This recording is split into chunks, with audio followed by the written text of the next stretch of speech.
ඔයාගේ ෆෝන් එකේ storage full කියලා මැසේජ් එකක් එනවද? නැත්නම් ෆෝන් එක ස්ලෝ වෙලාද? එහෙනම් මේ වීඩියෝ එක අනිවාර්යෙන්ම බලන්න. ඔයාගේ ෆෝන් එකේ වැදගත් ෆොටෝස්, වීඩියෝස්, ෆයිල් ඩිලීට් නොකරම ස්පේස් හදාගන්න විදිය අපි කියලා දෙන්නම්. ගොඩක් අයට මේ දේ වෙලා ඇති. ෆොටෝ එකක් සේව් කරන්න යනකොට, ඇප් එකක් අප්ඩේට් කරන්න, ඉන්ස්ටෝල් කරන්න යනකොට හදිස්සියෙම ෆෝන් එකෙන් මැසේජ් එකක් එනවා ස්ටෝරේජ් ෆුල් කියලා. අපි අලුතින් කිසිම දෙයක් ෆෝන් එකට සේව් කරන්නේ නැතුවත් එහෙම වෙනවා. එහෙම වෙන්නේ කොහොමද? ඒක ඇත්තටම වෙන්නේ ඇප් වල තියෙන කෑෂ් මෙමරිය නිසා. කෑෂ් මෙමරිය කියන්නේ ඇප් එකක් වැඩ කරද්දි ගන්න తాවකාලික මෙමරි එකක්. ඒකෙන් වෙන්නේ ඇප් එක ඉක්මනින් ලෝඩ් කරන්න උදව් වෙන එක. හැබැයි කාලයක් ගියාම මේ කෑෂ් මෙමරි එක MB හෝ GB ගණනක් ෆෝන් එකෙන් ස්පේස් එක අරගෙන තියෙන්න පුළුවන්.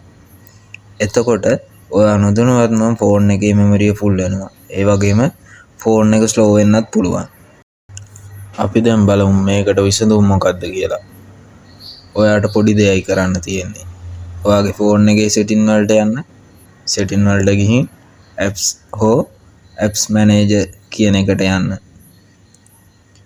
එතකොට ඔයාට පේන්න තියෙනවා ඔයාගේ ෆෝන් එකේ ඉන්ස්ටෝල් වෙලා තියෙන ඇප් ටික. ඇප් එකක් ක්ලික් කරලා ස්ටෝරේජ් කියන ඔප්ෂන් එකට ගියාම ක්ලියර් කෑෂ් කියලා එකක් තියෙනවා. ඒක ක්ලික් කරන්න. එතකොට මේ ඇප් එකට අදාළ කෑෂ් මෙමරිය ක්ලියර් වෙනවා. ඒ විදිහට ඇප්ස් වලට ගිහින් ගොඩක් ස්පේස් අරන් තියෙන ඇප්ස් වල කෑෂ් ක්ලියර් කරලා දාන්න.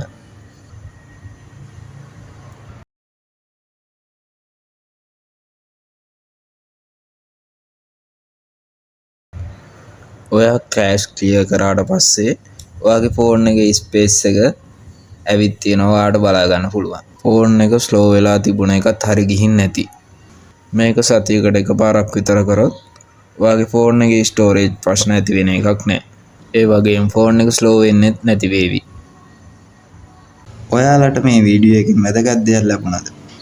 එහෙනම් මේ වීඩියෝ එක ලයික් එකක් දාන්න, කමෙන්ට් එකක් දාන්න. තවත් මේ වගේ වැදගත් වීඩියෝ බලන්න අපේ channel එක subscribe කරන්න.